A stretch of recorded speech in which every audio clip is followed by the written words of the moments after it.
Did you know over 60% of first-time clients do not return for a second visit? That is so painful, but it doesn't have to be that way. That's where Maya comes in. Maya is the ultimate marketing software for the beauty and wellness industry. We have a proprietary funnel utilizing special algorithms to help connect the right consumers with the right providers at your business. This means that Maya helps you get higher spending clients you love to work with who stay the long haul. If you want to increase your revenue, increase your client count, increase your average ticket, and increase your new client retention, then you need Maya. Go to joinmaya.com to set up your own personal virtual tour and see why over 500,000 consumers have trusted Maya and the businesses we work with to find their perfect beauty and wellness pro. We promise you will love Maya. Thank you for joining me. We're together for another short Thursday mini episode, you and I. And today we're talking about the 10 traits of an empowering leader. Last Thursday, we spoke about the 10 traits of overbearing leaders. Here are the 10 traits of empowering leaders. And I'm going to go through all 10, and then we're going to break them down. So number 1, you trust the team. Number 2, you offer constructive encouragement. Number 3, you listen fully. Number 4, you delegate with confidence. Number 5, you respect boundaries. Number 6, you are open to collaboration. Number 7, you support autonomy. Number 8, you provide clear expectations without hovering. Number 9, you inspire with a vision. And number 10, you lead with empathy. Let's break it down. And this is quite frankly the exact kind of opposite or mirror effect of the 10 overbearing traits. So number 1, trusting the team. And to me, this is literally what it all comes down to. When you are an empowering leader, you're choosing to trust the people that you lead. And if you don't, that's a whole different podcast topic altogether on what are the foundations of trust, character, competency, and really, quite frankly, the choice. The choice is yours to put faith and trust in others, but trusting the team. So this means you give freedom to others to be creative, and you respect that other people are going to have different approaches. This might look like teaching somebody, here's the way I blow dry. And they also are taught by 3 other mentors at your salon their preferred way to blow dry. And then you trust that this person's going to take the best of everybody's idea, their methods, and then they're going to make it their own. Trusting the team. That's number 1. You are empowering as a leader if you trust your team. Number 2, offering constructive encouragement. It is important to have a feedback loop. And thankfully, the new generation, and even I think all of us, no matter what generation we're from, we appreciate in real-time feedback. And it could be that we are in a creative industry, an industry where we're providing a service where we want other people to feel great. So immediate feedback of like, hey, what you did for me was awesome. Like, we appreciate that. So it could be like a testament to who we kind of are as a collective group in this industry. But everybody appreciates constructive feedback. And not the kind of feedback that is passive aggressive where you're waiting a month out to say, hey, remember that time this happened, but immediate and encouraging. So this means that you highlight strengths in others to help them grow. It's like parenting where you praise what you see that you want to continue to happen. If that's a great behavior, you want to call that out so that your child is like, ooh, that was great. I'm going to keep that up. Also, this quote I love is what you feed grows, what you starve dies. So already you're empowering your team as a leader if you're giving them this attention to even offer feedback, and then make it positive at the front. This doesn't mean that you don't offer suggestions and feedback that is constructive to piggyback with it. But are you looking for the good on a regular basis? If you're empowering others, the answer is yes, you are. Number 3, you listen fully. And this is a challenge for me.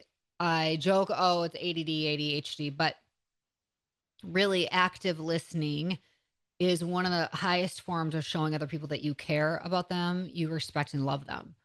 So be an active listener. And if it means you got to jot things down, say, hold that, wait, I want to jot this down so I don't forget, and then continue listen. When I'm doing the podcast, I literally have a sheet in front of me. I write things down so I can come back through and bring something up, but I never want to stop, pause, and take away from what the person is sharing. Oftentimes, you hearing another person out is their only chance to be heard, maybe for the day, for the week, who knows? So give them that full attention. You let people finish their thoughts and you value their perspective. I heard this once from a mindset coach that you don't have to agree with everybody's opinion to validate it. So, a great response you can often use is, wow, I can really understand that perspective. Thank you for sharing your input with me. It doesn't mean you agree with their input or that you're on board with whatever they're saying that they want to have happen or they see it this way.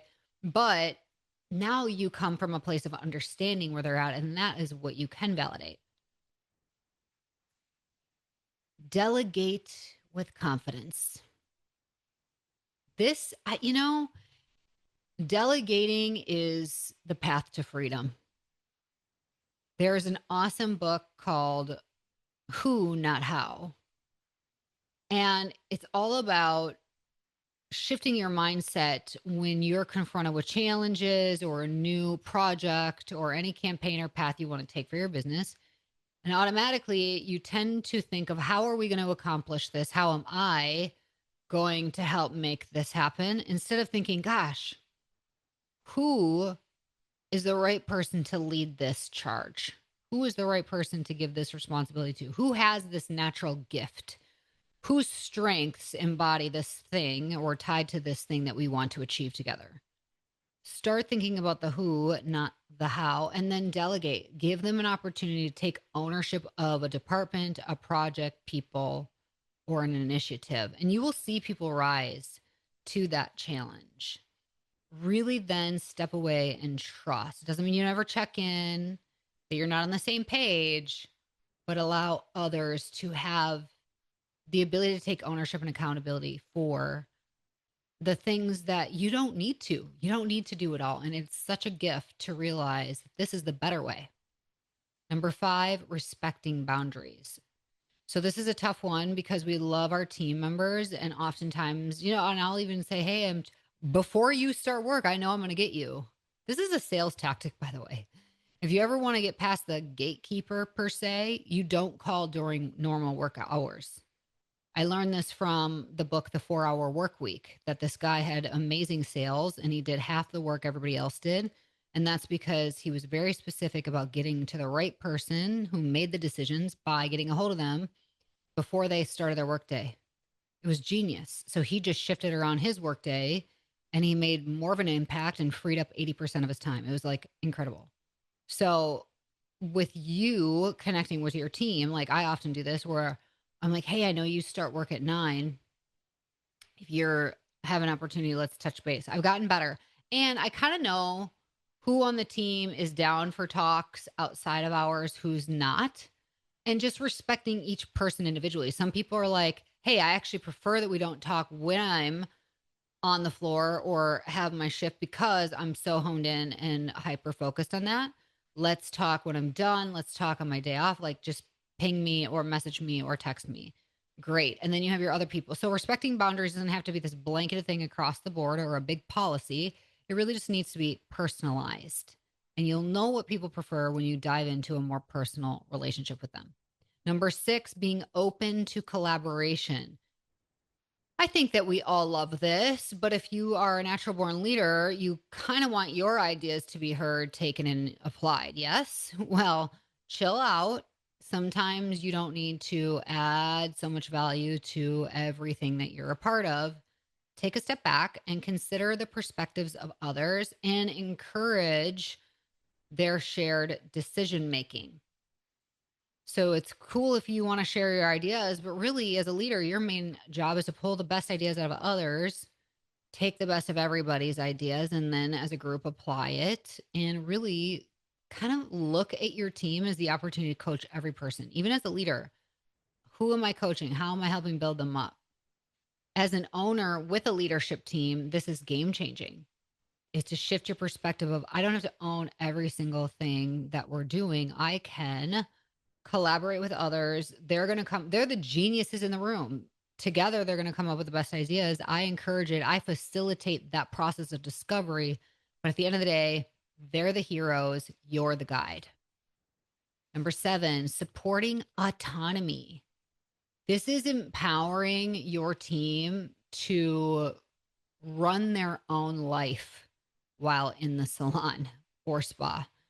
You empower them to lead, create their own opportunities for growth. People know what they have to do deep down to get from here to there. And it's up to us to discover what makes them tick so we can hold them accountable to helping them achieve the goals that they have for themselves. They have their own dreams. How do you help that come true? But if you micromanage every little thing to push people into the box that you see for them, you're going to have a lot of resistance. If you say, "Hey, this is your life behind the chair, or this is your life in this treatment room, and I trust that you are going to make it rain. You have it in you.